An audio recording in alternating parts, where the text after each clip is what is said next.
Assalamualaikum dan selamat petang. Jam menunjukkan 55 minit petang. Kelantan. Kota Baru. Macam inilah suasana kata bila musim dekat raya. Orang pantau sudah balik apa semua.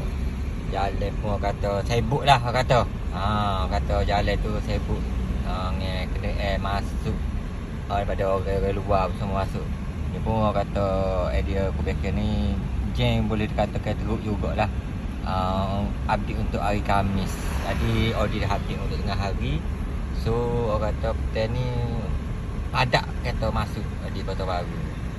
Selamat pulang anak perantau. Ya, macam biasalah di settle pengunjung David. Semoga dia mudah selalu pusat.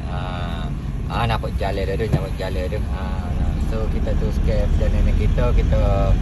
Orang kata pekerjaan kita macam biasa, hantar kuih, COD perfume.